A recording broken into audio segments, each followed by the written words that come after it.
알게 모르게 그런 어떤 어두운 영가의 에너지가 계속 나를 좀 힘들게 했었나 봐요. 그런데 이와 같이 공덕을 닦으면서 그렇게 부처님의 가피를 받게 되셨나. 오늘 이번 시간에는 우리 불자님들의 소중한 그런 마음이 담긴 이렇게 편지를 읽어드리는 그런 시간 가져보도록 하겠습니다.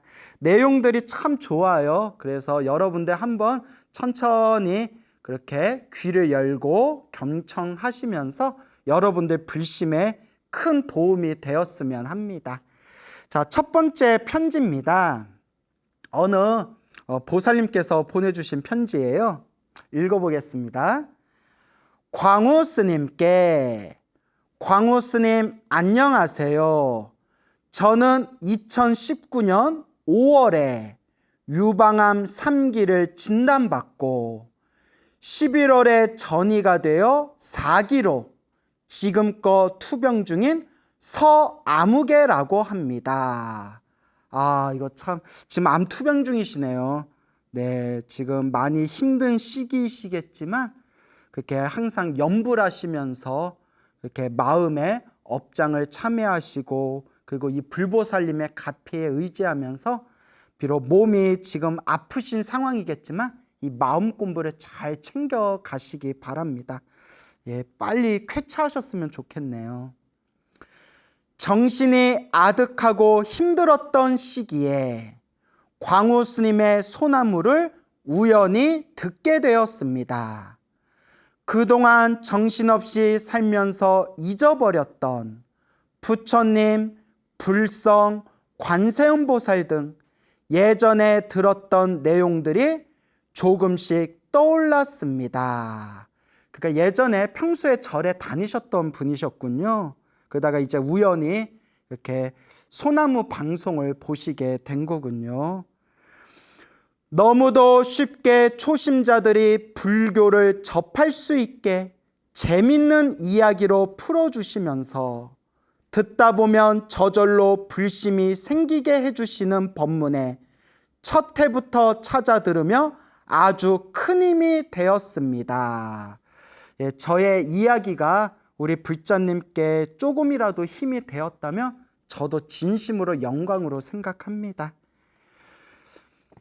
편지를 보낸 사연자들의 이야기를 스님이 읽어주시는 것을 들을 때면 사람들이 순수하고 진실되구나. 나는 어찌 저 사람들처럼 순수하지 못할까 하는 생각도 들곤 했습니다. 저리도 순수하고 진실하니 저분들이 기도가피를 받는 것이겠지요. 저는 업장이 두터워서 그런가 너무 오랜만에 기도를 하니 마음이 집중이 잘 안 되고 아플 때면 더욱더 그런 것 같습니다.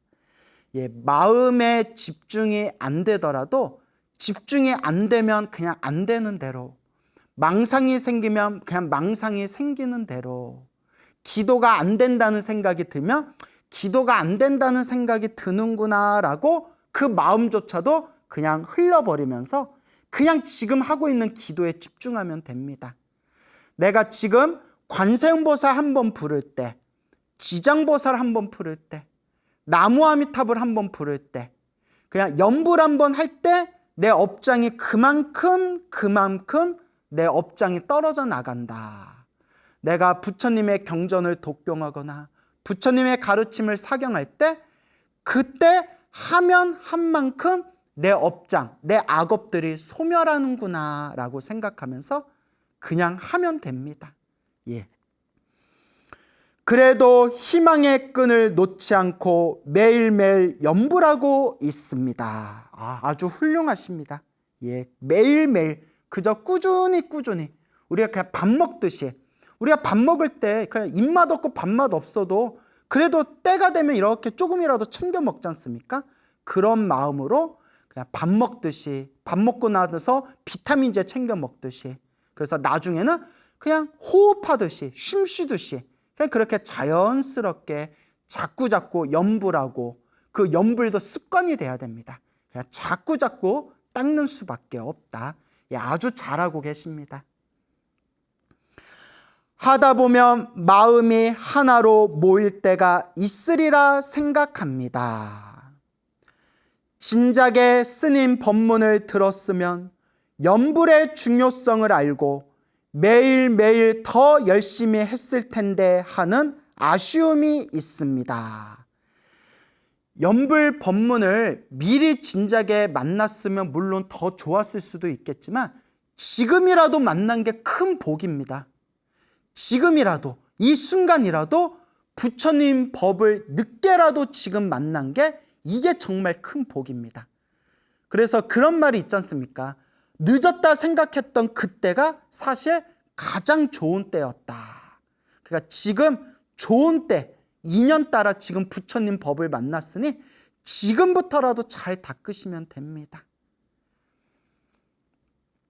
그 또한 저의 복이라고 생각합니다. 배천만거 난조 정말 맞는 말인 것 같습니다. 배천만거 난조, 배천만거, 중생의 인간의 의식으로는 헤아릴 수 없는 기나긴 시간을 백천만겁이라고 합니다. 백천만거, 헤아릴 수 없는 긴 시간이 지나도 난 조우, 어려울 난 조우, 조우는 만나다라는 뜻입니다. 만나기 어려워라. 백천만거 기나긴 시간이 흐르고 흘러도 이 부처님의 법은 참으로 만나기가 어려운데 우리가 이번 생에 사람으로 태어나 부처님의 법을 만났으니 이것이 복이요, 성근이요, 큰 공덕인 것입니다. 지금 몸이 불편하시지만 불편하신 지금 이 상황에서라도 부처님의 법에 귀의해서 지금 염불 공덕을 짓고 계시니 우리 불자님 이 마음 창고에 이 공덕이 무럭무럭 자라나고 있을 겁니다. 스님 건강하십시오. 감사합니다. 그래서 지금 암 투병 중이신 우리 불자님께서 몇 달 전에 보내주신 편지인데 이제야 읽어드리게 되었습니다. 그래서 우리 불자님 이 방송 보고 계시는지 모르겠는데 어서 빨리 쾌차하시기를 제가 진심으로 축원드리고 그리고 아울러서 마음속에 이런 마음으로 염불하시기를 바랍니다. 부처님, 제가 아직 세상과 인연이 남아있다면 제 병이 빨리 낫게 해주시고 제가 세상의 인연과 다한 거라면 다음 생, 제 목숨이 닿을 때 오직 극락세계 왕생하여지이다. 오직 아미타 부처님 극락세계 왕생하여지이다. 오직 부처님 불국토에 왕생하여지이다. 나무 아미타불, 나무 아미타불 간절하게 염불하시기 바랍니다. 우리 불자님께 항상 편안하고 복된 날이 되시기를 제가 축원드립니다. 나무 아미타불. 자, 두 번째 편지 소개해 드리겠습니다. 광우 스님 안녕하십니까? 저는 부산에서 살고 있는 소나무 애청자 심아무개라고 합니다. 예, 부산에서 편지 보내주셨네요. 부산을 우리 스님들은 흔히 불심의 도시라고 하죠. 뭐 옛날보다는 이제 불자들이 많이 줄었다고는 하지만 그래도 우리나라 대한민국에서 또 가장 불심이 센 지역 중에 대표적인 곳이 또 부산이지 않습니까? 예, 부산의 불자님께서 또 이렇게 편지를 보내주셨네요. 항상 좋은 법문과 가피 이야기를 많이 말씀해 주셔서 감사드립니다.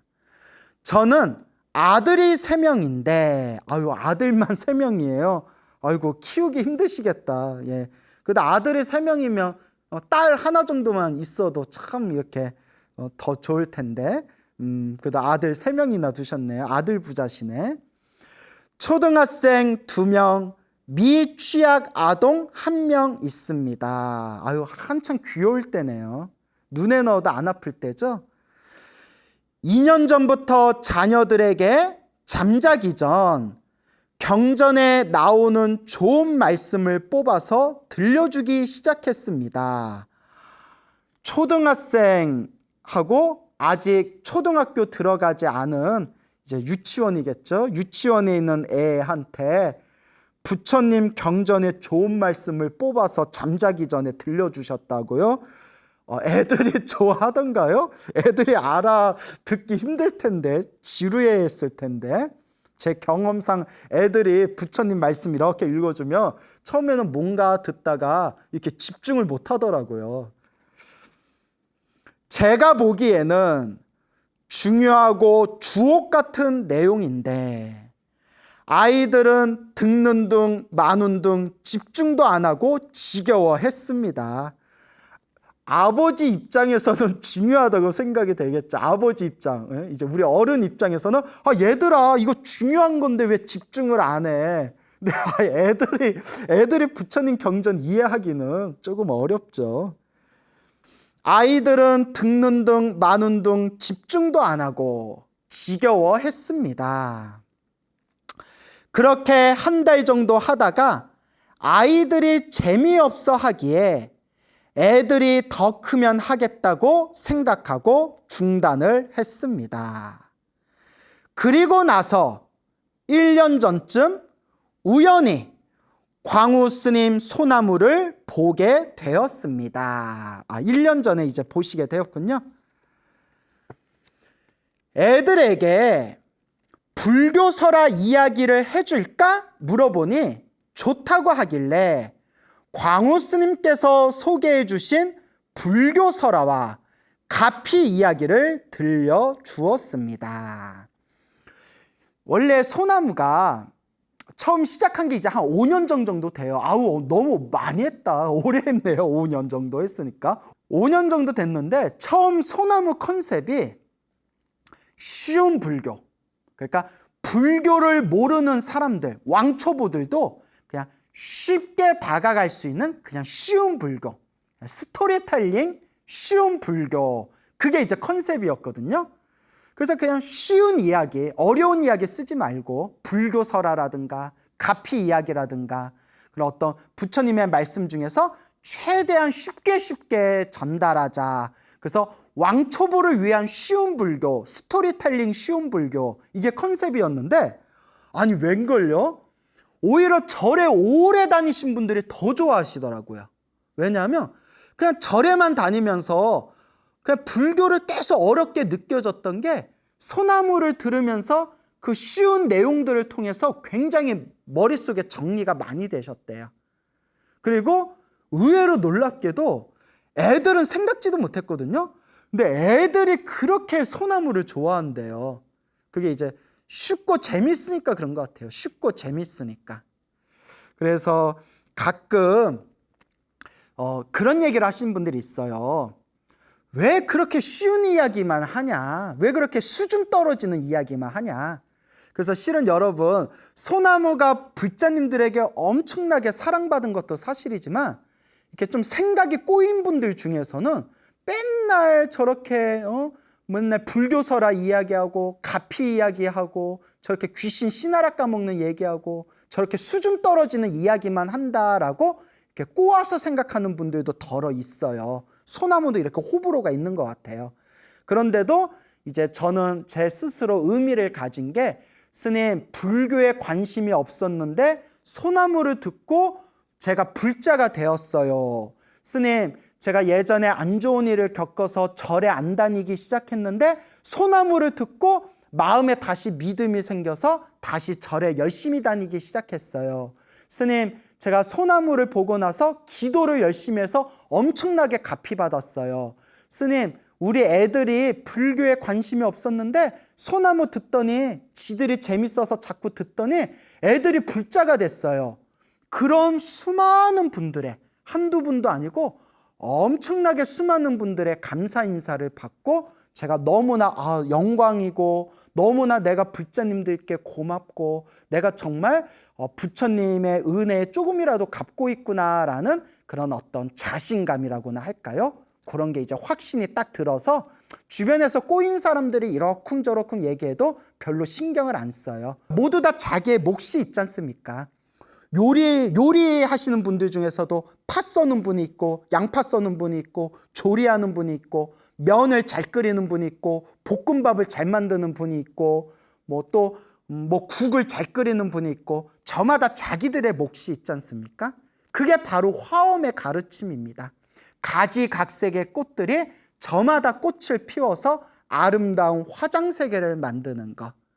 그래서 의외로 처음에 왕초보를 위한 컨셉으로 이렇게 쉬운 불교 이야기해서 소나무가 시작되었는데, 절에 오래 다니신 불자님들도 많이 사랑해 주셔서 정말 과분하다 생각이 들었고, 또 너무나 고마운 게 우리 아이들도 많이 좋아라 하더라고요. 애들도 소나무를 즐겨 듣는다라는 이야기를 자주자주 들었습니다. 어쨌거나 참 감사드립니다, 여러분.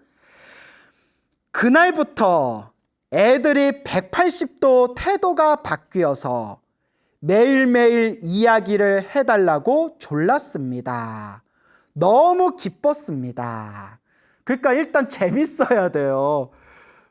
우리 젊은 청년 불자들하고 제가 청년회 하면서 대화를 많이 나눌 때, 야, 청년들이 왜 이렇게 절이 안 나오는 것 같아?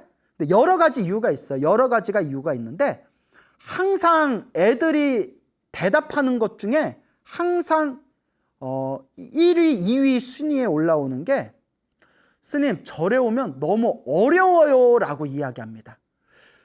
스님들 법문이 너무 어려워요. 그래서 힐링하고 싶고 마음에 좀 의지가 되고 싶어서 절에 왔는데, 스님들 법문 듣다 보면 너무 어려워서 무슨 말인지 모르겠습니다. 그래서 절에 대한 흥미가 많이 떨어집니다. 불교에 대한 그런 재미가 많이 떨어져서 굳이 이렇게 저절로 마음에서 멀어지는 것 같습니다. 이런 얘기를 제가 숱하게 많이 들었습니다. 그래서 요새 이제 젊은 스님들 중에서도 이렇게 쉽고 재밌게 부처님의 가르침을 전달하려고 노력하는 스님들이 이제 많이 생겼지 않습니까? 그래서 이와 같이 왕초보, 또 우리 아이들한테 부처님의 가르침을 전할 때는 이렇게 좀 쉽게 다가가는 그런 지혜도 필요할 것 같습니다. 그렇게 잠자기 전에 이야기를 들려주었는데, 애들이 매일매일 2편씩 이야기를 해달라고 해서 약 3개월을 들려주었더니 광우 스님께서 말씀해 주신 내용의 80%를 이야기해 줬습니다. 우리 거사님이 완전 모범 아버지네요. 아니, 아이들이 매일매일 애들을 위해서 그 이야기 2편씩 3개월 동안 들려주었다는 거는 정말 대단한 거죠. 아유, 우리 거사님 모범 아버지십니다. 참 아이들을 정말 사랑하시는 것 같아요. 제가 직장을 다니면서 점점 이야기 찾는 것이 쉽지가 않아 불교 설화 등을 따로 검색하여 들려주다가 평일에는 애기 엄마가 동화책을 읽어주고 저는 불교 설화를 주말에만 들려주기로 했습니다. 주말에만 불교 설화 이야기해 주는 것을 아이들은 불만이 많습니다. 우리 아이들이 불심이 있다. 우리 아이들이 전생에서부터 착한 성근이 있나 봐요. 이렇게 부처님 이야기를 좋아하는 거 보니까. 그리고 광우 스님께서 방생에 관한 이야기도 많이 해주셔서 제가 방생에 대해 많은 연구도 하고 붕장어, 왕밤송이게 꿩을 사서 아이들과 직접 방생을 하기도 했습니다. 훌륭하십니다. 이렇게 복과 선업을 짓기 위해서 이렇게 스스로 노력을 하셨네요. 방생 공덕이 참 뛰어나죠. 제가 소나무에서도 여러 번 얘기했지 않습니까? 그리고 기도를 열심히 해서 꿈에서 갚이 받는 신기한 이야기도 아이들이 아주 좋아합니다. 그래서 우리도 어렸을 때 전설의 고향 엄청 좋아했잖아요. 그래서 전설의 고향 할 때쯤이면 잠 안 자고 꼭 TV 앞에 붙어서 그렇게 보던 그런 기억이 납니다. 그러니까 아이들 입장에서는 이제 전설의 고향 같은 느낌이겠죠. 광우 스님 덕분에 이렇게 좋은 인연을 아이들과 나눠줄 수 있어서 너무너무 감사한 생각이 들었습니다. 저도 참 감사하게 생각합니다. 저는 평소에도 주변에 널리 소나무를 홍보하고 있습니다. 앞으로도 계속 시청하면서 팬으로서 항상 응원하겠습니다. 스님, 질문이 하나 있습니다. 어떤 분의 법문을 듣는데 방생할 때 물고기 풀어주는 것은 형식일 뿐 옛날이나 그렇게 했고 의미 없는 행동이며 대신 용왕기도만 하면 된다고 들었는데 맞는 말씀인지요? 방생을 해서 물고기 풀어주는 거는 뭐 의미가 없고 다 옛날의 형식일 뿐이고 용왕기도만 하면 된다. 누가 그렇게 얘기를 하셨나 봐요. 그래서 누가 그런 이야기를 하셨는지 모르겠는데 그분 말이 맞을 수도 있겠지만 저는 항상 경전에 근거를 두거나 혹은 경전에 안 나오는 내용은 경전을 공부하신 큰 스님들의 말씀에 근거를 둬야 된다. 저는 항상 평소에 그런 말씀을 자주 드리잖아요. 제가 알기로는 방생이 왜 훌륭하냐면 죽어가거나 죽을 수 있는 존재, 묶여있는 존재들을 살려주거나 자유롭게 풀어주는 거잖아요. 그 속에서 공덕이 생기는 거거든요. 그런데 방생의 진정한 의미는 실제로 생명의 존재를 살려주는 거, 생명의 존재들을 자유롭게 구속에서 자유롭게 풀어주는 거, 그 속에서 선업과 공덕이 쌓이게 되는 건데, 그런데 물고기 풀어주는 거는 그냥 형식적인 의미일 뿐이다 라고 이야기하시는 거는 제가 공부한 바에 의하면 방생을 잘못 이해하고 계신 분인 것 같은데요. 왜 그렇게 얘기했는지 모르겠네요. 그리고 대신 용왕기도만 하면 된다? 글쎄요. 예, 저는 아니라고 봅니다. 예, 저는 오히려 이렇게 말씀드릴게요. 제 입장에서는 용왕기도는 안 해도 돼요, 여러분. 우리는 불자잖아요. 불자는 오로지 불보살님만 의지하고 불보살님에게 기도하면 나머지 호법신장, 산신, 용왕할 것 없이 모든 호법신장들이 다 알아서 우리를 지켜줍니다. 그러니까 진정한 불자라면 산신기도, 칠성기도, 용왕기도 같은 신기도에 의지하지 마시고 항상 불보살님께 의지하면서 그렇게 마음을 닦아라라고 말씀드리고 싶고, 방생의 진정한 의미는 생명을 살리는 게 그거에 의미가 있는 거기 때문에 당연히 죽어가는 물고기를 풀어준다거나 묶여있는 꽁들을 자유롭게 풀어주는 거, 그게 진짜 방생의 공덕이 되는 거지. 야야야 풀어줄 필요 없어, 그냥 용왕기도만 올리면 돼, 이거는 저는 옳지 않다고 봅니다. 제 개인적인 생각입니다. 하여튼 좋은 편지 보내주셔서 너무 고맙습니다. 자, 세 번째 이야기입니다. 이거 상당히 아주 감동스러운 이야기인데요. 한번 잘 들어보시기 바랍니다. 나무 아미타불 불법승 삼보에 귀의합니다. 안녕하십니까? 저는 한국 남자와 결혼한 조선족 아무개입니다. 조선족 분이시군요. 저는 나이가 50이고 3남매를 두고 있습니다. 중국 길림성에 있는 시골에서 자랐습니다. 저는 어렸을 때부터 부모님 속 한번 안 태우고 착하게 컸습니다. 어렸을 때부터 심성이 착한 분이었나 봐요. 1990년대 한국과 수교를 맺고 저희 부모님과 다른 분들도 한국에 돈 벌려고 나오려다 사기를 당해서 빚을 많이 졌습니다. 아이고 어쩌나. 우리 이 세상에서 이 사기꾼들이 좀 싹 다 사라졌으면 좋겠어요. 정말 이 스님으로서 이런 얘기하면 안 되는데 이 쓰레기들, 남 뒤통수 치고 남의 피눈물로 먹고 사는 이 사기꾼들, 이 쓰레기들, 그 업보를 어찌하려고 그럴까요? 나무아미타불, 이 세상의 고통이 사라지기를 바라지만 이 세상은 사바세계, 참아야만 살 수 있는 세계인 것 같다. 한국에 돈 벌려고 나오려다 사기를 당해서 빚을 많이 졌습니다. 그래서 저희 부모님은 고향에도 못 가고 타지에서 식당을 했습니다. 식당 장사는 잘 되었지만 부모님 두 분이 자주 싸웠습니다. 저는 그곳에서 벗어나고 싶었습니다. 때마침 한국에 살고 있는 남편이 중국에 왔다가 2년이 되어 결혼을 했습니다. 남편이 성실한 것 같았습니다. 결혼 2년까지는 착실하게 살다가 애들을 낳으면서 조금씩 술도 늘더니 1997년에 사업이 부도가 났습니다. 아유, 어쩌나. 예. 이때가 이제 IMF 시기 때였죠, 우리나라. 그래서 이때부터 집안이 크게 기울기 시작했나 보군요. 아이고, 안타깝습니다. 큰 빚을 지고 남편 고향으로 내려와서 시어머님과 같이 살게 되었습니다. 시어머님도 술을 좋아했는데 술을 드시면 입에 담지도 못할 욕설을 퍼붓고 아이들에게도 함부로 대했습니다. 아유, 이상하게 우리 중생대 팔자가 설상가상이라고 뭐가 일이 꼬이면 막 걷잡을 수도 없이 자꾸 나쁜 일이 생길 때가 있어요. 우리 불자님들도 인생 살아오면서 고난을 겪은 분들 중에 그런 거 경험한 적 있죠.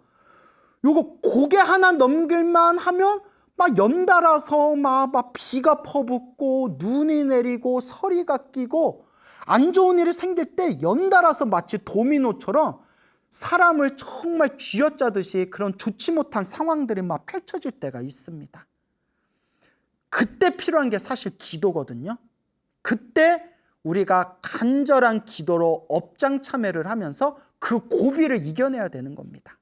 근데 참 쉽지가 않죠. 쉽지가 않지만 그렇게 우리가 닦아나가야 되는 겁니다. 저는 식당에 일을 다녔습니다. 애들 키울 형편이 되지 않아서 할 수 없이 중국 친정집에 애들을 맡기러 갔다가 한국으로 돌아오는 길에 교통사고가 났습니다. 아유, 남편도 있고 시어머니도 계시는데 오죽하면 애들 키울 형편이 안 돼서 중국 친정집에다가 애들을 맡겼겠어요. 그때 어머니로서의 가슴이 얼마나 찢어졌겠어요. 그런데 너무나 제가 답답하고 가슴이 아픈 일이 안 풀리려니까 계속 이런 거예요. 한국으로 돌아오는 길에 큰 교통사고를 당하게 됩니다. 참 정말 미치고 팔짝 뜰 일이죠. 택시가 화물차 뒷바퀴에 부딪혀서 도로 위에서 3-4바퀴를 돌았어요. 안경도 어디로 날아가고 무엇이 뜨뜻미진한 것이 내려오는데 이마가 쫙 찢어져서 왼쪽 눈썹 쪽에 밀려와 있더라고요. 이렇게 이마가 찢어져서 이렇게 눈썹 위에 이렇게 이제 살이 이렇게 밀려 내려왔나 봐요. 그럼 피도 엄청 나왔을 거예요. 정말 큰일 날 뻔했네요. 중국은 그때 119 같은 것이 없었어요. 길에 지나는 차도 없고 이러다 과다출혈로 죽겠구나라는 생각도 했습니다. 얼마나 무서웠을까요? 얼마나. 결국 병원에 갔는데 다행이네요. 그래도 구출돼서 병원에 가셨군요. 요추 3번이 골절되었습니다. 결국 중국 친정집에서 3개월 정도 몸 추스리고 한국에 와서 식당 일을 계속했습니다. 진짜 인생사 너무 괴롭다. 요추 3번이 골절됐는데 3개월 겨우 몸 추스리고 한국으로 돌아온 뒤에 식당 일을 계속 하시는 거예요. 진짜 참 우리 중생들 사는 거 보면 말 못할 사정으로 힘들고 괴로운 분들 정말 주변에 많을 것 같아요. 얼마나 아프셨을까. 어깨도 아프고 허리의 통증 때문에 밤에 잠자기조차 무서웠어요. 아침에 일어날 수가 없었습니다. 남편은 도박에 빠져 집에 안 들어올 때가 많았습니다. 이혼하고 싶었지만 애를 보고 꾹 참고 살았습니다. 불교에 대해서는 전혀 모르고 동네 작은 암자 비구니 스님께 점 보러 가면 부처님 앞에 공양 올리고는 했습니다. 불교에 대해서는 전혀 모르지만 뭔가 답답하니까 무엇이라도 막 의지하고 싶고 지푸라기라도 쥐고 싶은 심정에 아마 동네에 있는 어디 절에 갔겠죠. 그래서 비구니 스님께 너무 답답하니까 이제 점을 받나 봐요. 근데 여러분 꼭 명심하시기 바랍니다. 제가 역술하시는 분들, 점 보시고 역술하신 분들을 이렇게 제가 존중을 합니다. 존중을 하는데 그냥 부처님 경전을 공부한 스님 입장에서 여러분 점이나 사주팔자는 아무런 도움이 되지 않습니다. 제가 수백 명의 신도들과 상담을 하고 그 중에 오만 유명한 점집 다닌 신도들 얼마나 많겠어요. 제가 별의별 얘기 다 들었어요. 제 얘기가 아니라 그분들 얘기조차도 백날 너무 답답해서 백날 점 보러 다녀도 아무런 효험이 없더래요. 심지어 제가 이런 얘기 들었어요. 차라리 그동안 점 보러 다녔던 그 돈 모아놨으면 서울은 아니고 지방에 조그만 건물 하나는 올렸을 거라고, 조그만 집 하나는 샀을 거래요. 그런 얘기까지 들었습니다. 결론은 소나무 팬들은 이미 다 아실 거예요. 기도하고 복짓고 마음을 잘 닦는 것, 오로지 이게 핵심입니다. 백날 점 봐도 내 운명이 바뀌지 않습니다, 여러분. 집 이사를 하고부터 안 좋은 일들이 자꾸 생겼습니다. 2009년 어깨 수술, 2013년 큰아들 목욕탕에서 넘어져서 오른쪽 광대뼈 골절 수술, 2013년 자궁 난소혹 수술, 2016년 허리 디스크 수술, 2017년 접촉사고, 그리고 남편은 도박으로 큰 돈을 잃었습니다. 나는 참 착하게 살았다고 생각하는데 왜 자꾸 이런 안 좋은 일이 생길까? 우연히 광우 스님 소나무를 보게 되었어요. 그때 제가 알게 되었지요. 제가 아이를 2번 지웠습니다. 아이고. 그때 어려운 살림에 애를 낳을 자신이 없었습니다. 제가 큰 살생의 업보를 지었습니다. 불교에서는 낙태도 사람을 죽인 업이라고 나옵니다. 경전에도. 그래서 불교에서도 낙태를 아주 무거운 업으로 보고 있거든요. 그래서 이 업을 혹시라도 여러분들 중에 실수로 낙태 그런 업이 있으신 분들은 정말 피눈물 흘리는 마음으로 정말 이 업장을 이번 생에 잘 닦으셔야 됩니다. 참 어려운 이야기네요. 이런 큰 죄업이 있는데도 전생에 쌓은 복덕이 있었는지 광우 스님 법문을 듣게 되어 모든 것이 자업자득, 인과응보를 믿게 됐습니다. 내가 지은 업을 내가 받는 거구나. 이 인연법, 이 인과업보의 가르침을 믿게 되었다고 합니다. 정말 대단한 겁니다. 여러분, 부처님의 이런 인연법의 가르침, 부처님의 가르침, 부처님의 법을 듣고 마음에 믿음이 생긴 것은 전생의 복과 공덕, 성근, 착한 뿌리가 있기 때문입니다. 아무리 좋은 이야기를 해줘도 업장이 두꺼운 사람들은 아무리 부처님 좋은 이야기를 해줘도 꼬아서 생각을 해요. 꼬아요. 실제로 우리 스님들, 좋은 법문하시는 스님들 밑에 댓글 보면 5만 가지 악성 댓글들이 많아요. 저도 많은 불자님들이 저의 이야기를 사랑해 주시지만 이렇게 저도 댓글들 보면, 저는 이제 댓글을 거의 안 보는데 댓글들을 보면 정말 입에 담지도 못한 그런 욕이라든가 심지어는 부처님의 소중한 가르침을 막 꼬우고 비방하고 비난하는 사람들이 숱하게 많아요. 제가 여러분들에게 조금이라도 더 부처님 가르침을 더 쉽게 전달하려고 이렇게 이야기를 여러분들에게 전해드려도 저중 뻥치고 있네. 야, 네가 뭘 알아? 야, 깨침 뒤에 나와라. 깨치지도 못한 사기꾼 놈아. 뭐 이런 것도 신도들 보면 그런 거 보면 막 속상하대요. 왜 우리 스님한테 그럴까? 어쩔 수 없어요. 저마다 업이 달라요. 저는 그냥 에휴, 업장이 두꺼워서 그렇다. 업장이 두꺼운 불쌍한 중생들이다. 이렇게 생각을 하죠. 근데 우리 보살님은 전생에 공덕이 있어서 부처님의 법문을 듣는 순간 모든 게 인과 업보구나. 모든 게 내가 지은 인연법이구나. 그렇게 믿게 되었다. 지금은 108배로 매일 참회 기도를 하고 있습니다. 태아영가 천도제에도 동참하였는데 꿈을 꾸었습니다. 황금색 2마리 뱀이 하늘로 날아가는 꿈을 꾸었습니다. 그 후로 이상하게도 피곤함이 싹 사라지고 몸이 아주 가벼워졌습니다. 태아영가 천도제를 동참하고 그리고 몸에서 황금색 2마리 뱀이 하늘로 날아가는 꿈을 꾸었다. 아기를 2명 이렇게 지웠다고 했잖아요.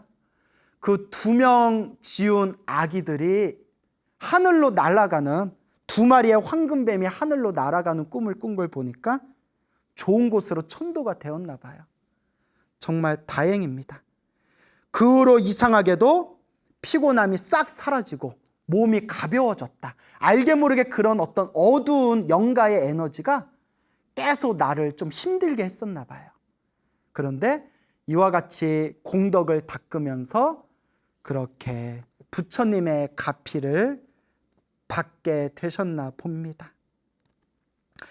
그리고 가장 기쁜 것은 무량수 열애의 자항법사님께 아미타불 연불의 가르침을 배우게 되었습니다. 아이고 훌륭하십니다. 그 무량수 열애회라는 그런 단체가 있어요. 제가 소나무에서도 몇 번 소개를 드렸는데 이 무량수 열애에 여기에 이제 지도 법사로 활동하고 계시는 그런 자항 거사님이라고 계세요. 이제 김성우 거사님이시죠. 그래서 비움과 소통이라는 그런 불교 출판사도 운영하시는 아주 정말 제가 보기에 이 시대에 정말 모범적인 그런 수행 거사님이시거든요. 그래서 저도 이렇게 소나무에서 무량수 열애 몇 번 소개해 드렸는데 정말 잘하셨네요. 무량수 열애에서 아미타불 연불의 가르침을 배우게 되었다. 정말 잘하셨습니다. 이 말법 시대 최상의 가르침이 바로 이 나무 아미타불 연불 정토법입니다. 우리 보살님이 그래도 한 가닥 복이 있어서 이렇게 부처님의 바른 법을 만나신 겁니다.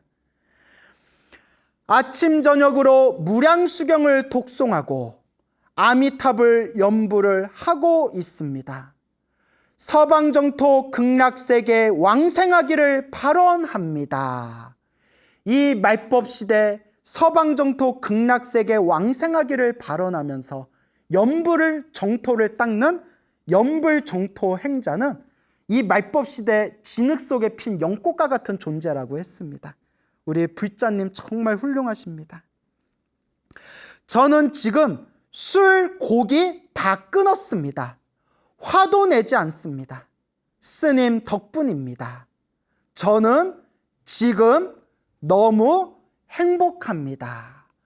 저는 지금 너무 행복합니다. 제가 이 편지를 이렇게 읽고 이렇게 편집하는 과정에서 이 편지를 몇 번을 읽었지만 이 부분에서 가슴이 울컥거려요. 이거 지금 몇 번을 읽었는데도 지금도 제가 막 눈물이 나올 것 같아요.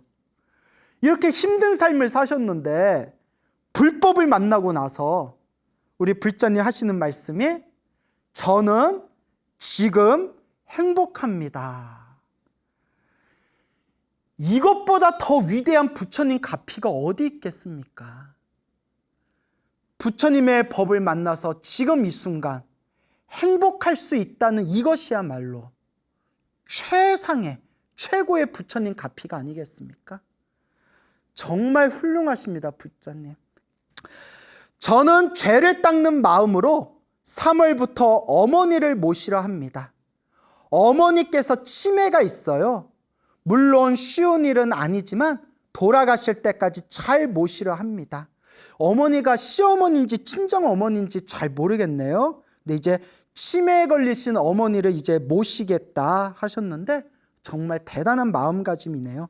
우리 불교에서 복을 땄는데 복 땄는 방법 중에 가장 으뜸이 간병이다라는 말이 있습니다. 간병. 병이 든 사람을 간호해 주는 복이 가장 큰 복을 닦는 거다 해서 8가지 복 닦는 것 중에서 첫 번째가 간병복이다라고 그렇게 경전을 보다 보면 나오거든요. 그렇게 큰 스님들 법문을 보다 보면 나오는데, 그러니까 치매에 걸리신 병이 있으신 어머니를 제가 평생 마지막까지 잘 모시겠습니다. 이런 마음 자체가 엄청난 지금 복과 선업과 공덕을 닦고 계시는 겁니다. 스님 성불하십시오. 너무 감사합니다. 발 보리심 일양전념 나모 아미타불 나모 아미타불 나모 아미타불. 편지 보내주신 불자님 너무 감사드립니다.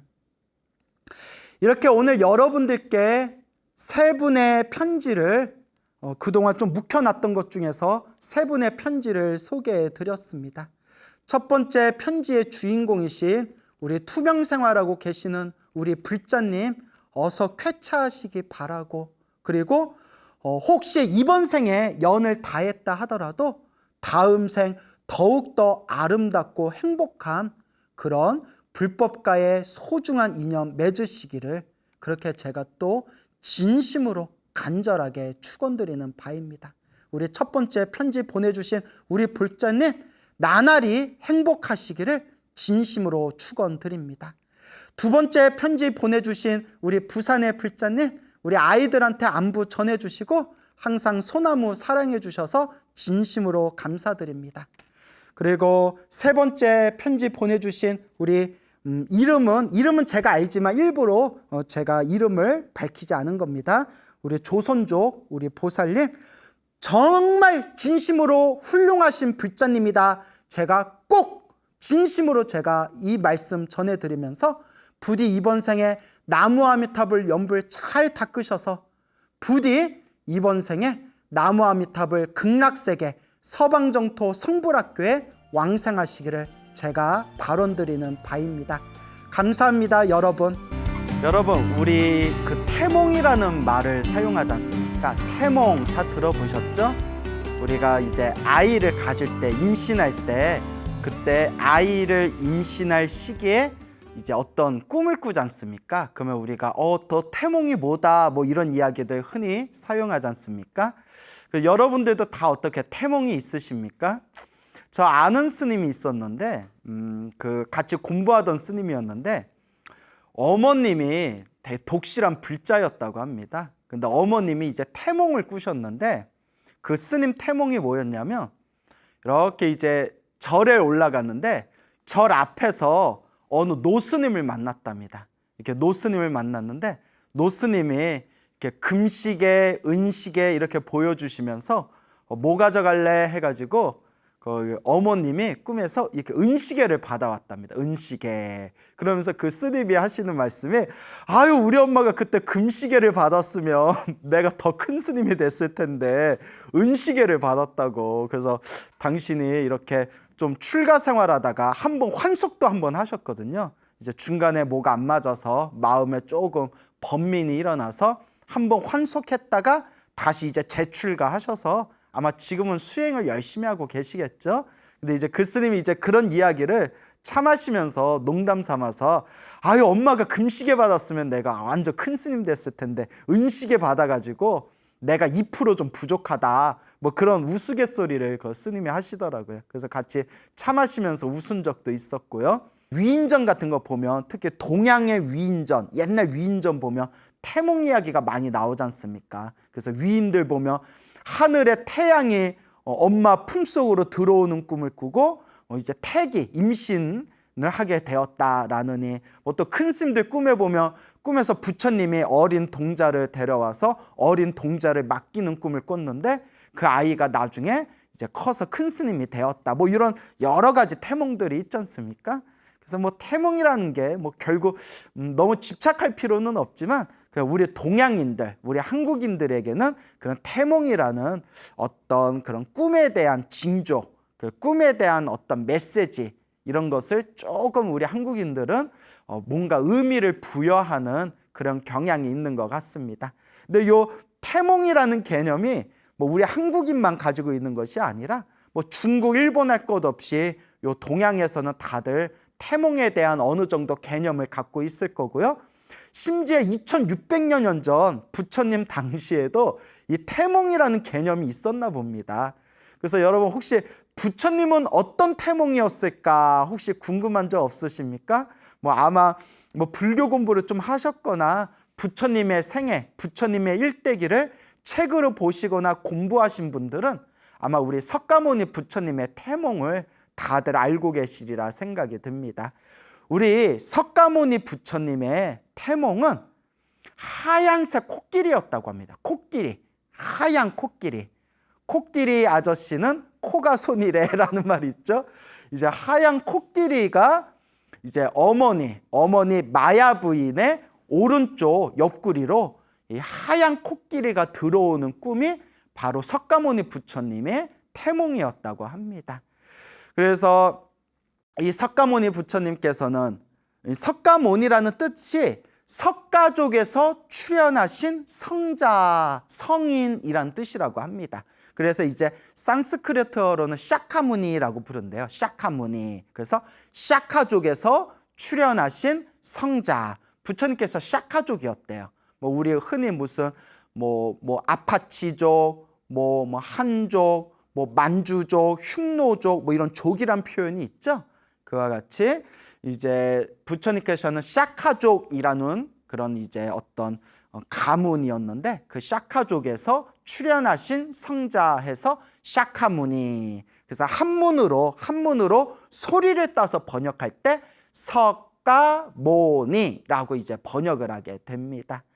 그래서 이제 이 석가모니 부처님께서 이제 어머니 품속에 이제 들어오실 때 어머니이신 마야 부인께서 이제 꿈에 하얀 코끼리가 하늘에서 내려와서 하얀 코끼리가 이제 오른쪽 옆구리로 쓱 들어오는 그런 꿈을 꾸었다라고 합니다. 그래서 또 어떤 책에서는 상아가 6개가 달린 상아가 6개, 이렇게 코끼리 보면 상아가 있지 않습니까? 어금니, 긴 어금니가 있지 않습니까? 그 상아 6개가 달린 하얀색 코끼리가 품으로 들어왔다라고 또 책에 적혀 있습니다. 상아가 6개가 있는 코끼리. 그러면 이제 코끼리가 상징하는 건 무엇일까요? 코끼리는 숲에서, 그 당시 인도의 숲에서 가장 힘이 센 짐승입니다. 가장 힘이 세면서 다른 짐승을 잡아먹지 않고 풀을 뜯어먹는 그런 이제 짐승이죠. 동물입니다. 그래서 풀을 뜯어먹는 그렇게 어떻게 평온한, 평화로운, 평화를 추구하는 짐승이면서 가장 힘이 센 짐승입니다. 그래서 가장 힘이 셌고 그리고 가장 숲에서 가장 위험이 당당했기 때문에 그 당시 인도 문화에서는 코끼리를 아주 성스러운 동물, 아주 신성스러운 동물로서 이제 인도 문화에서는 코끼리를 가장 이렇게 위대한 동물 중에 하나로 이제 그렇게 상징적으로 받아들이고 있습니다. 그러니까 그 당시 인도 사회에서는 가장 이제 힘이 세고 위험이 있고 또 사람들에게 가장 위대한 동물로 이제 존중받았던 동물이 바로 이제 코끼리고, 그리고 코끼리가 이제 하얀색이라는 것은 모든 번뇌와 망상과 집착과 업장이 완벽하게 이제 소멸되었다라는 뜻입니다. 하얀색이라는 것은, 그래서 우리가 하얀색, 맑고 깨끗한 것을 뜻하지 않습니까? 그래서 모든 번뇌와 모든 망상과 모든 집착이 싹 사라지신 분, 모든 업장이 다 사라지신 분, 그래서 하얀색입니다. 그리고 이제 상아가 또 6개 달렸다고 했지 않습니까? 상아 6개가 뜻하는 것은 육바라밀을 뜻합니다. 육바라밀. 육바라밀 다들 아시죠? 보시, 지계, 인요, 그 다음에 정진, 성정, 지혜 해가지고 이제 6가지의 그런 바라밀이라는 게 있거든요. 그래서 모든 부처님도 우리와 똑같은 중생이었지만 수없는 윤회의 삶 동안 태어나고 죽고 태어나고 죽는 수많은 윤회의 삶 동안 이 육바라밀, 보시, 지계, 인요, 선정, 정진, 지혜, 이 6가지 바라밀을 완벽하게 닦으셨기 때문에 저렇게 위대한 부처님이 되셨다고 합니다. 그래서 모든 부처님들께서는 원래 우리와 똑같은 범부 중생이었지만 성불하겠다는 목표로, 그리고 모든 중생을 제도하겠다는 그런 원력으로 이 육바라밀을 완벽하게 닦으셔서 저렇게 위대한 부처님이 되셨다라고 경전에서 이야기하고 있습니다. 그래서 상아가 6개가 달린 하얀색 코끼리라는 의미는 이제 육바라밀, 상아가 6개가 있다고 했죠? 육바라밀을 완벽하게 닦으시고 육바라밀을 완성하시고 하얀색이지 않습니까? 그러니까 모든 번뇌와 망상과 집착과 업장을 완벽하게 소멸하셔서 완벽하게 뿌리채 뽑아버리고 완벽하게 닦으셔서 맑고 깨끗하고 청정한, 그리고 가장 힘이 센 존재, 당시 인도 문화에서 가장 신성시하던 그런 동물, 그런 상징적인 어떤 모습으로 그렇게 어머니인 마야 부인의 품속에 들어가는 그런 상아가 6개 달린 하얀색 코끼리, 그게 바로 석가모니 부처님의 태몽이 되겠습니다. 그래서 여러분들은 또 어떤 태몽을 꾸셨는지 모르겠습니다. 하지만 뭐 태몽에 너무 집착할 필요 없죠. 우리가 지금 이 순간 열심히 닦는 게 중요하니까요. 그래서 부처님의 태몽이 하얀색 코끼리라서 그런지 몰라도 우리나라 불교에는 이렇게 하얀색 코끼리의 모습을 보기가 이렇게 쉽지는 않지만 저 미얀마, 스리랑카, 태국 같은 저 남방 불교에 가면 사찰, 사원 곳곳에 하얀색 코끼리 조각이 많다고 합니다. 저도 예전에 이렇게 태국에 있는 사원에 한번 예전에 갔던 적이 있었는데요. 코로나 전에. 그때 태국의 사원에 가면 사원 곳곳에 이렇게 하얀색으로 아주 깨끗하게 하얀색으로 만들어 놓은 그런 하얀색 코끼리 조각상을 군데에서 자주 볼 수가 있었거든요.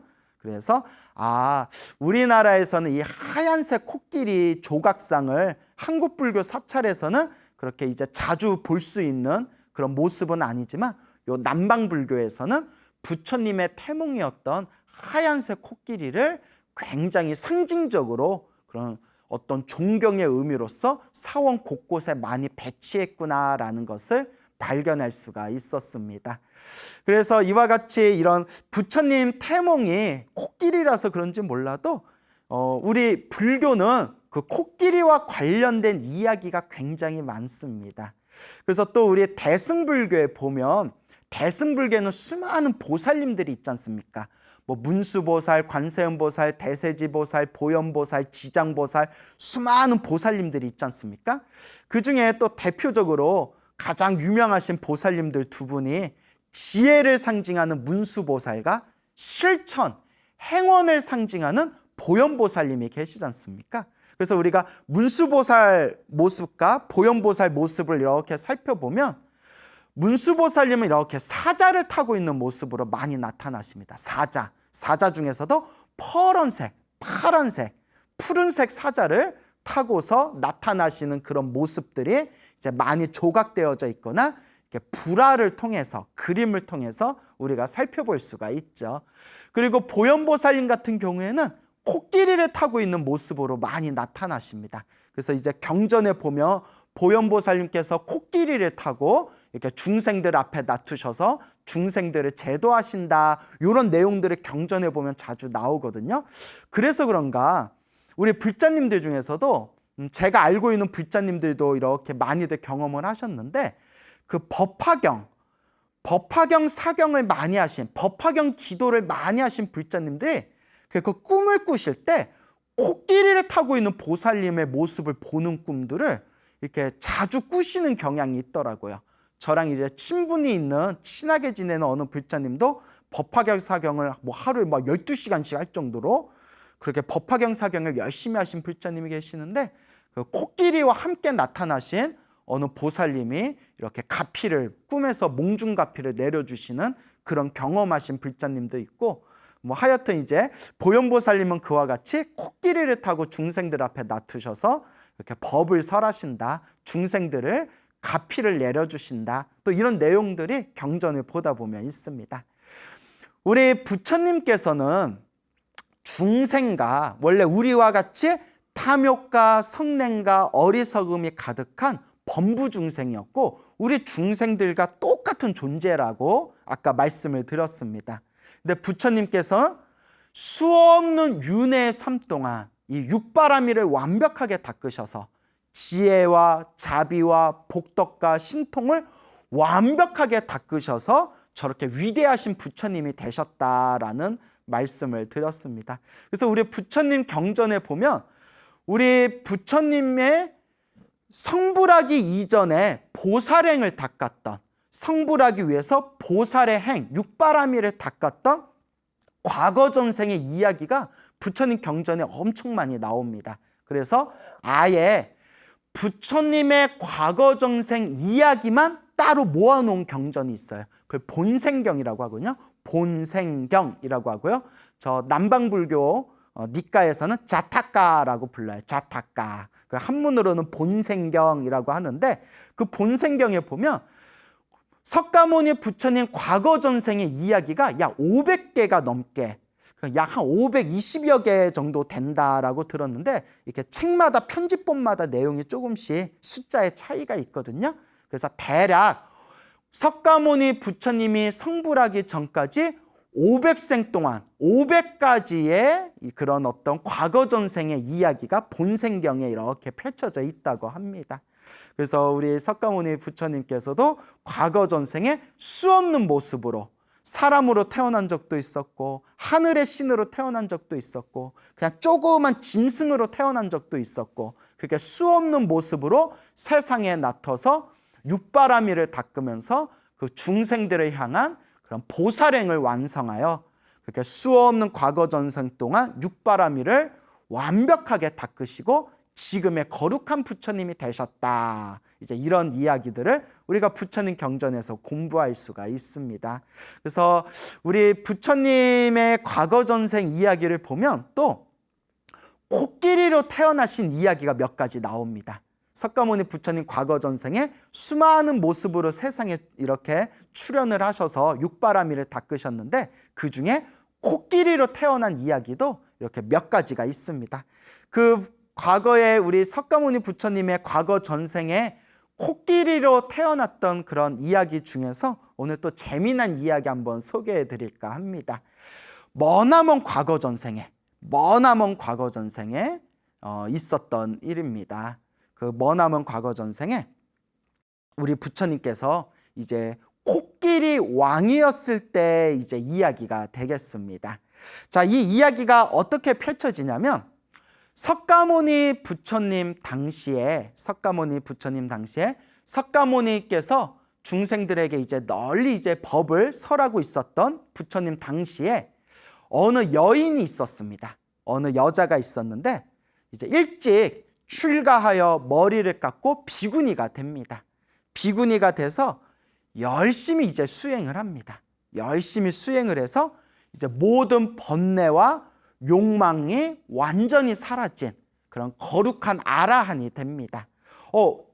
간혹 어떤 분들 중에 불교 공부를 제대로 안 하신 분들 중에 비구니는 아라한이 될 수 없다라는 이상한 이야기를 이렇게 인터넷에서 하신 분을 제가 우연히 본 적이 있는데, 제가 쏙스라치게 놀랐습니다.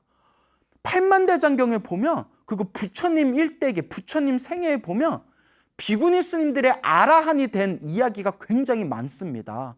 그래서 아니 이렇게 부처님 경전에 아라한도 거룩한, 비구니도 거룩한 아라한이 된 이야기가 이렇게 많은데, 아니 이 사람은 도대체 불교 공부를 무슨 책을 봤길래 이런 얼토당토 없는 쓸데없는 부처님 가르침과 반대되는 이야기를 할까 하고 제가 깜짝 놀란 적이 있었거든요. 그러니까 우리 불자 여러분들께서도 요새는 가짜들이 너무 많아가지고 부처님 가르침도 굉장히 자기 삿된 견해로 왜곡해서 설명하는 사람들이 이렇게 주변에 보면 제법 많은 것 같습니다. 그러니까 우리 불자님들도 반드시 부처님 경전의 근거를 두고 공부하셔야 됩니다. 항상 우리의 교과서는 부처님의 경전이다라는 걸 꼭 명심하시길 바랍니다. 어쨌거나 석가모니 부처님 당시에 어느 비구니 스님이 이제 모든 욕망과 번뇌가 사라진 그런 거룩한 아라한이 되었습니다.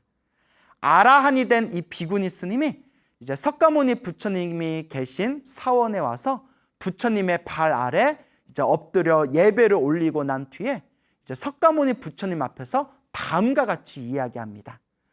거룩하신 부처님이시여, 제가 참회합니다. 저의 참회를 받아주시옵소서, 저의 잘못을 받아주시옵소서라고 아라한 비구니 스님이 부처님 앞에서 합장하고 부처님 발 아래 참회를 올립니다. 그때 석가모니 부처님께서 그대여, 그때 이미 그대의 참회를 받았느니라. 이미 그때 그대의 참회를 받고 이제 모든 것을 다 용서하였느니라 라고 석가모니 부처님께서 이야기하시는 거예요. 그 옆에 있었던, 그 곁에 있었던 다른 비구 스님들께서 깜짝 놀래가지고 비구 스님들이 석가모니 부처님께 아뢰입니다. 부처님이시여, 세존이시여, 저 비구니가 무슨 잘못을 했길래 부처님께 참회 올리겠습니다, 참회하겠습니다 라고 말한 것이며, 부처님께서는 저 비구니를 언제 보셨길래 그때 이미 너의 참회를 받았다, 너의 참회를 이미 그때 다 받고 용서했다라고 말씀하시는 겁니까? 저희들이 부처님께서 하신 말씀을 저희가 잘 이해하기가 어렵습니다 라고 비구 스님들이 부처님께 아뢰입니다. 그때 부처님께서 다음과 같이 말씀하십니다. 이것은 머나먼 과거 전생의 인연이니라. 지금 그 인연을 설할 터이니 그대들은 자세히 들어라 라고 이제 말씀을 하십니다. 머나먼 과거 전생에, 아주 머나먼 과거 전생에 황금색, 황금 상아를 가지고 있는 코끼리 왕이 있었다고 합니다. 황금색 상아를 가지고 있는 아주 덩치가 크고 힘이 센 이 코끼리 왕이 있었는데, 코끼리 왕은 500마리의 코끼리를 거느리고 있었다고 합니다. 그리고 500마리의 코끼리를 거느리고 있는 이 코끼리 왕에게는 이제 두 암컷 코끼리 부인이 있었다고 합니다. 그래서 두 암컷의 이제 코끼리 부인이 있었는데, 이 두 코끼리 이 부인들이 이제 한 분의 이제 코끼리 왕을 남편으로 모시고 이제 같이 살고 있지 않습니까? 그때 요 코끼리 왕이 어느 날 숲에서 아주 예쁘게 생긴 연꽃을 발견했다고 합니다. 그래서 그 연꽃을, 아주 예쁘게 생긴 그 연꽃을 이렇게 따가지고, 아마 코로 땄겠죠? 코끼리 아저씨는 코가 손이니까 이제 코로 그 연꽃을, 이렇게 예쁜 연꽃을 딴 뒤에, 아, 이걸 부인들한테 가져다 주면 우리 코끼리 부인이 좋아하겠구나 라고 하면서 부인에게 주려고 했는데, 그때 둘째 코끼리 부인이 이제 좀 이렇게 이제 욕심이 많았나 봐요. 그걸 자기가 너무 갖고 싶어가지고 코끼리 왕이 이제 따온 연꽃을 자기가 몰래 이렇게 훔쳐갑니다. 둘째 이제 코끼리 부인이 그 연꽃을 싹 훔쳐가고, 이거 우리 코끼리 왕, 우리 남편이 이거 나 선물로 줬다? 막 이렇게 이제 자랑을 했겠죠? 첫째 코끼리 부인이 그걸 딱 보고 부러움과 질투와 시기심을 느끼게 됩니다. 그러니까 이거 코끼리도 막 질투를 느껴. 그래서 첫째 부인이 막 질투와 시기심 때문에, 아, 이제 봤더니 우리 남편 코끼리 왕은 둘째만 사랑하는구나, 둘째만 사랑해서 둘째한테만 저 연꽃을 줬구나, 이렇게 이제 오해하게 됩니다. 사실 코끼리 왕이 연꽃을 하나만 따온 건 사실이지만 그걸 이제 몰래 훔쳐간 거는 사실 둘째 코끼리 부인이 몰래 훔쳐간 건데, 첫째 부인은 우리 코끼리 왕이 둘째만 사랑해서 꽃을 둘째에게만 줬구나, 이렇게 어떤 시기심, 질투, 슬픔, 그리고 거기서 미묘한 복수심, 니들 얼마나 잘 사나 보자, 어떻게 네가 나한테 이럴 수가 있어, 막 이러면서 마음에 막 한이 사무치게 됩니다. 그래서 시름시름 이 첫째 코끼리 부인이 시름시름 앓다가 결국은 죽어버리게 됩니다. 얼마나 한이 사무쳤길래 그렇게 이제 가슴에 상처를 맺혀서 그렇게 죽게 되었을까요? 그리고 첫째 코끼리 부인이 그래도 코끼리로 살았을 때 선업을 많이 지었나 봐요. 이 시름시름 앓다가 슬픔과 질투와 시기심과 그 미묘한 복수심으로 너희들 잘 되나 어디 보자, 내가 반드시 너 복수할 거다, 어떻게 나한테 이럴 수가 있어, 뭐 이러면서 죽었던 그 첫째 코끼리 부인이 죽은 뒤에 이제 아주 좋은 집안, 좋은 가문의 여자로 태어나게 됩니다. 그리고 이제 무럭무럭 자라서 이제 홍기가 찼을 때, 뭐 옛날 기록에 보면 막 14살이나 15살에도 막 시집 가고 그랬지 않습니까? 그래서 이제 14살, 15살이면 지금으로 치면 중학생인데 15살에 막 시집 가고 애 낳고 했지 않습니까? 어쨌거나 귀한 가문, 좋은 가문에 태어난 요 첫째 코끼리 부인이 이제 여자로 태어나서 무럭무럭 자라가지고 왕을 만나서 왕과 결혼을 해서 이제 왕비가 됩니다. 왕비가 됐는데 얼굴이 엄청 예뻤나 봐요. 전생에 복을 많이 지었나 봐요. 얼굴이 엄청 예쁘고 얼굴에 막 귀티가 좌르르 흐르니까 왕의 사랑을 독차지했나 봅니다. 그런데 이 왕비의 마음에서 갑자기 이런 생각이 드는 겁니다. 코끼리의 황금색 상아를 얻고 싶다, 가지고 싶다라는 그런 어떤 욕망이 일어나게 됩니다. 왕비가 왜 갑자기 코끼리의 상아를 갖고 싶다, 코끼리 상아 중에서도 다른 코끼리가 아니라 황금색 상아를 갖고 싶다라는 그런 욕망을 일으켰을까요? 맞습니다. 전생에 질투와 시기심과 복수심으로 죽었기 때문에 자신의 전생의 남편이었던 그 코끼리 왕의 황금색 상아를 자기가 그것을 빼앗고 내 복수심을 채우고 싶다라는 전생에서 넘어온 그런 어떤 업장의 욕망이었던 겁니다. 참 무섭지 않습니까? 그래서 왕에게 막 조릅니다. 왕이시여, 내가 코끼리의 상아를 갖고 싶습니다. 그러니까 왕이 사랑하는 왕비니까 얼마든지 내가 구해다 주겠소. 몇 개 필요하? 몇 개? 카드는 돼? 카드로 살까? 뭐 이러면서 미안합니다, 여러분. 자, 그러면서 얼마든지 구해줄 테니까 걱정하지 말아라 이러니까 왕비가 고개를 도리도리 흔들면서 제가 원하는 것은 황금색 상아를 갖고 싶습니다. 코끼리의 황금색 상아, 황금상아를 갖고 싶습니다. 그 왕이 깜짝 놀란 거예요. 아니, 그대가 원하는 거는 내가 무엇이든 구해줄 수 있지만 황금색 상아를 어디서 구한단 말이오? 황금색 상아를 가지고 있는 코끼리를 어디서 우리가 찾을 수 있겠어? 근데 사랑하는 왕비가 너무나 간곡하게 원하니까 이제 나라에다가 널리 이제 사람들에게 다음과 같이 이제 명을 내립니다. 누구라도 코끼리의 황금색 상아를 가지고 오는 사람이 있다면 어마어마하게 큰 상금을 내리리라. 어마어마하게 큰 상을 내가 하사하겠노라라고 이제 전국에 널리 이제 명을 내립니다. 그때 어느 사냥꾼이 있었는데 그 사냥꾼이 이 이야기를 듣고 깜짝 놀란 겁니다. 이 사냥꾼이 오래전에 사냥하기 위해서 깊은 숲에 들어갔을 때 황금색 상아를 가지고 있는 코끼리 왕을 자기가 봤던 것을 떠올리게 됩니다. 내가 예전에 어디 깊은 숲에 들어갔을 때 황금색 상아를 가지고 있는 거대한 코끼리를 봤는데 내가 저 코끼리를 죽여서 저 상아를 가져오면 내가 평생 팔자가 필 것이다. 그래, 내가 가서 저 코끼리를 죽여서 황금색 상아를 가져와야겠다. 근데 문득 이런 생각이 듭니다. 그 황금색 상아를 가지고 있는 코끼리가 다른 코끼리보다도 어마어마하게 덩치가 크고 힘도 엄청 세 보이던데 섣불리 덤볐다간 내가 오히려 당할 수가 있다.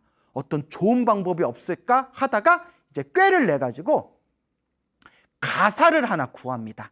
요 스님들이 입는 가사, 그 부처님 당시에서부터 스님들이 입는 요 승복을 옛날에는 부처님 당시에 가사라고 불렀거든요. 지금은 이제 스님들이 장삼 위에 요거 빨간 천, 요걸 이제 가사라고 하는데 부처님 당시에는 가사 자체가 승복이었습니다. 그래서 가사로 몸을 이렇게 이제 감싸고 이제 승복으로, 일상복으로 입고 있었던 게 부처님 당시에 승복인 가사였거든요. 자, 그래서 그 당시 이제 스님들이 입고 있는 가사를 하나 구해가지고 안에다가 이제 활과 그리고 아주 독을 잔뜩 묻혀놓은 독가사를 품에다 이렇게 숨기고 몸에다가 이렇게 가사를 걸치고 이제 숲에, 깊은 숲에 이제 들어가게 됩니다. 그 깊은 숲에서 멀리에서 이제 황금색 상아를 가지고 있는 코끼리 왕이 이렇게 이제 숲에서 쉬고 있는데 멀리서 이제 인기척이 느껴지는 거예요. 누가 오지? 사람이 오나? 그리고 딱 코끼리 왕이 경계를 합니다. 혹시 우리 코끼리들에게 해를 끼치지는 않을까 하고 누가 오나 하고 딱 봤더니 이렇게 가사를 몸에다 걸친 사냥꾼이 이렇게 오고 있는 걸 봅니다. 코끼리 왕은 요 가사만 보고 저분들은 숲에서 수행하시는 스님들인가 보구나라고 생각을 합니다. 그래서 코끼리 왕은 자기 경험상 어렸을 때부터 지금까지 숲에서 살면서 저 붉은색 가사를 입고 있는 사람들은 동물들에게 해를 끼치지 않고 그리고 다른 동물들에게 이제 살생을 한다거나 나쁜 짓을 하지 않고 숲에서 고요하게 앉아서 명상하는 분들이다라는 걸 어렸을 때부터 봐왔기 때문에 가사를 걸치고 몸에다가 가사 안에다가 이제 활과 화살을 몰래 숨겨가지고 오는 그 사냥꾼을 보고 경계심을 풀어버립니다. 숲에서 수행하시는 스님들인가 보구나. 저 가사를 걸치고 있는 분들 중에서 나쁜 사람을 나는 한 명도 보지 못했다. 그렇게 생각하고 그냥 대수롭지 않게 생각하고 있을 때 코끼리 왕과의 이 사정거리가 딱 좁혀지면서 갑자기 이 사냥꾼이 가사를 벗고 활에다가 독화살을 딱 재어가지고 그 독화살을 코끼리 왕에다가 핑 하고 이제 쏘게 됩니다. 독화살을 갑자기 맞은 코끼리 왕은 방비도 하지 못하고 착한 사람이겠거니 아니면 수행자겠거니 생각하다가 독화살을 맞으면서 그 자리에서 쓰러지게 됩니다. 그런데 워낙에 덩치가 크고 워낙에 힘이 셌기 때문에 그 독화살을 맞았지만 숨이 끊기지는 않습니다. 그때 옆에서 코끼리 왕과 같이 있었던 그 둘째 부인, 그래서 그 연꽃을 몰래 훔쳤던 그 처음에 나왔던 둘째 부인이 분노를 일으키면서 그 사냥꾼을 짓밟아 버리려고 합니다. 그때 코끼리 왕이 딱 멈추게 합니다. 코끼리 왕이 멈추게 하면서 둘째 부인에게 그러지 말아라. 저희를 죽이지 말아라. 살생을 하지 말아라. 살생하면 안 된다. 그러니 참거라. 나는 괜찮으니까 참거라 라고 이제 이야기를 합니다. 그리고 지금 이 모습을 보면 밑에 있는 500마리의 코끼리들이 저 사냥꾼에게 해를 끼칠까 봐 자기의 둘째 부인인 코끼리 부인에게 빨리 저 500마리의 코끼리들을 어서 다른 곳으로 옮겨라. 어서 안전한 곳으로 어서 피하거라 라고 한 뒤에 이제 사냥꾼에게 다가갑니다. 아이고 나는 이제 죽었다 하고 덜덜덜덜 떨고 있는 사냥꾼에게 질문을 합니다. 코끼리 왕이. 그대여, 나는 그대를 처음 봤다. 그대는 무슨 이유로 나를 해치려고 했느냐? 왜 나를 죽이려고 했느냐라고 코끼리 왕이 묻습니다. 덜덜 겁에 질려서 무서움에 떨고 있던 이 사냥꾼이 더듬더듬 이야기를 합니다.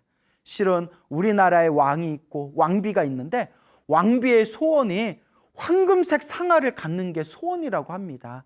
황금색 상아를 가져가면 큰 상을 내린다길래 제가 상금에 눈이 멀어서 이런 못된 짓을 했습니다. 제발 살려주십시오 하니까 이제 코끼리 왕이 이렇게 질문합니다. 내가 만약 이 상아를 너에게 준다면 다른 코끼리에게 해를 끼치지 않을 것이냐? 사냥꾼이 말하기를 제가 여기 온 거는 황금 상아 때문에 온 거지 다른 코끼리에게 해를 끼치기 위해서 온 것이 아닙니다 라고 했더니 너는 반드시 그 약속을 지켜야 된다 라고 하면서 큰 나무에다가 자신의 상아를 이렇게 박아가지고 스스로 그 황금 상아를 뽑아버립니다. 얼마나 아팠을까요? 스스로 코끼리 왕이 큰 나무에다 자기의 상아를 막 들이박아가지고 자기 혼자 힘으로 그 2개의 황금 상아를 뽑아낸 뒤에 피를 철철 흘리면서 그걸 이제 사냥꾼에게 줍니다. 그리고 코끼리 왕이 다음과 같이 서원을 세웁니다. 내가 가지고 있는 이 황금 상아를 아무런 집착 없이 중생에게 보시한 이 공덕으로 나는 미래생에 위없는 깨달음을 얻어서 중생들의 번뇌를 이와 같이 뽑아주리라 라고 서원을 세웁니다. 자신의 황금색 상아를 뽑은 뒤에 사냥꾼에게 던져주면서 내 이 황금색 상아를 내가 아끼지 않고 이것을 아무런 집착 없이 보시한 공덕의 힘으로 나는 머나먼 미래생에 완전한 깨달음을 얻을 것이고 그리고 일체 중생들의 번뇌를 이 상아를 뽑아내듯이 모든 중생들의 번뇌를 내가 뽑아주리라 라고 서원을 세우면서 쓸쓸하게 이제 눈을 감게 됩니다. 야, 무슨 코끼리가 소름 끼치지 않습니까? 어떻게 코끼리가 그런 마음을 일으킬 수가 있을까요? 물론 불교적인 관점에서 보면 그 코끼리 왕은 석가모니 부처님의 머나먼 전생이고 수없는 윤회의 삶 동안 성불하기 위해서 보살행을 닦고 있는 육바라밀을 닦고 있는 수행자가 이번 생에 코끼리 왕으로 태어나고 자신의 상아를 뽑음으로써 보시바라밀, 보시의 행을 닦고 있는 그런 존재였던 것이죠. 사냥꾼이 그 황금 상아를 가지고 왕궁에 갑니다. 왕궁에 가서 그 황금 상아를 바칩니다. 왕과 왕비가 깜짝 놀랍니다. 이걸 어디서 가져왔냐? 아니, 정말 황금색 상아가 있었냐? 이걸 어디서 가져왔냐라고 왕과 왕비가 질문을 하니까 이제 사냥꾼이 솔직하게 있었던 그 일들을 자초지종을 자세하게 설명을 합니다. 왕도 감동받고 옆에 있는 신하들도 감동받고 막 하늘도 감동받아서 막 비가 내리고 막 땅도 막 감동을 받아서 막 땅에서 막 눈물이 막 쏟아지고 이건 좀 오버다. 예, 죄송합니다. 모든 사람들, 그 자리에서 그 이야기를 듣고 있던 모든 사람들이 다 감동을 받고 있을 때 그 황금색 상아를 그토록 원하던 그 왕비가 그 황금색 상아를 쓰다듬으면서 눈물을 쭈르륵 흐릅니다. 마음에 있었던 그 알 수 없었던 황금색 상아를 갖고 싶었던 그 욕망과 그 복수심, 그 전생에서 넘어왔던 그 슬픔과 한이 싹 사라지면서 축생도 이러한데 짐승조차도 이런 마음을 내는데 사람이 나는 이 축생보다도 더 못났구나, 훨씬 더 못하구나라는 그런 부끄러움을 느끼면서 이런 생각을 일으킵니다.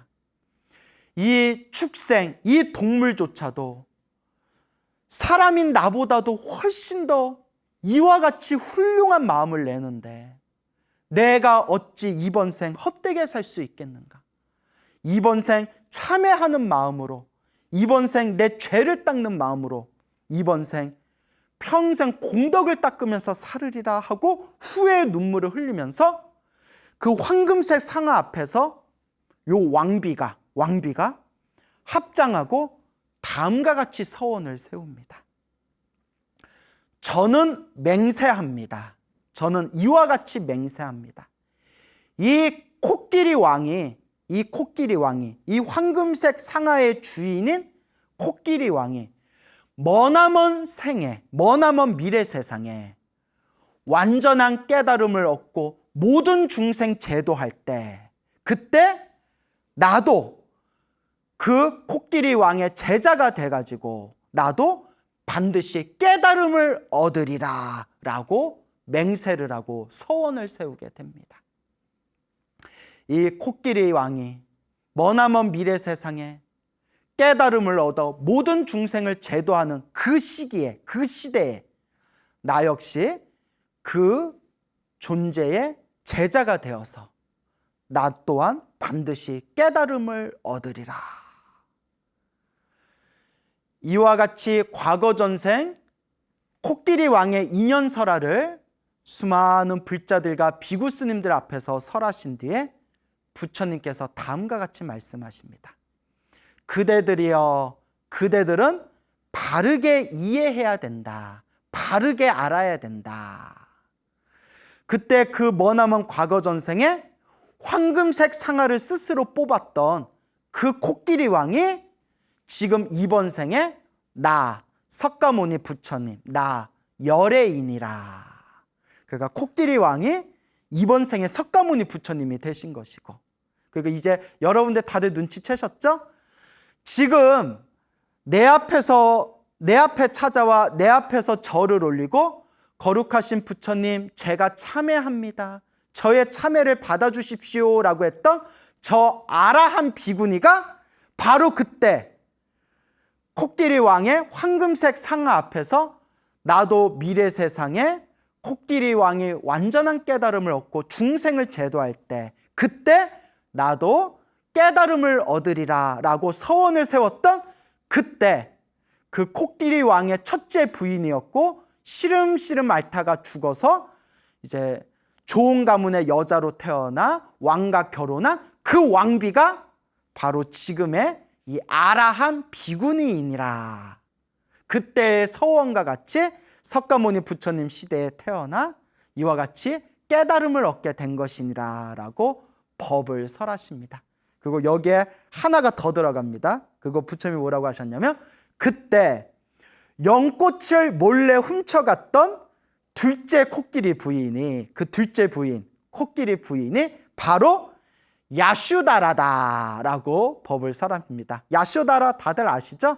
예, 이제 부처님, 석가모니 부처님께서 출가하시기 전에 시다르타 왕자로 있었을 때 결혼했던 부인이었고, 또 부처님의 출가하기 전에 낳았던 아들인 라울라의 친모였고, 그리고 라울라도 출가하고 석가족이 출가했을 때 함께 출가해서 비구니가 되어 아라한이 된 야슈다라의 전생이 그때 연꽃을 몰래 이렇게 훔쳐간 그때 둘째 부인이었다고 합니다. 자, 그래서 이와 같이 우리의 만남과 헤어짐이 모두 다 내가 지은 인연법이구나 라는 것을 이와 같이 코끼리 왕의 이야기를 통해서 우리가 배워볼 수가 있습니다.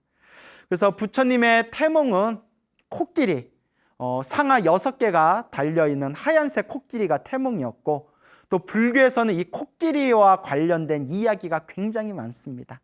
그리고 석가모니 부처님의 머나먼 전생에 코끼리 왕이었을 때 이와 같이 자신의 몸과 마음을 돌보지 않고 모든 중생을 제도하고자 서원을 세운 이 위대한 코끼리 왕의 이야기를 통해서 우리 불자들도 마음에 끊임없이 새로운 그런 믿음을 끊임없이 일으켜 나가면서 부처님의 그런 발 뒤꿈치라도, 조금이라도 부처님 발 뒤꿈치, 그 발자국만이라도 우리가 따라갈 수 있도록 끊임없이 노력해야 될 것입니다.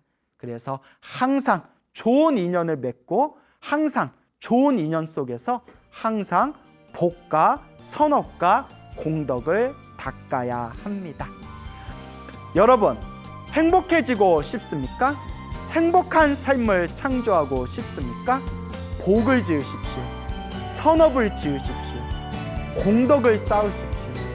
복과 선업과 공덕의 힘이 여러분들을 진정한 행복의 길로 이끌어 줄 것입니다. 여러분, 성불하십시오.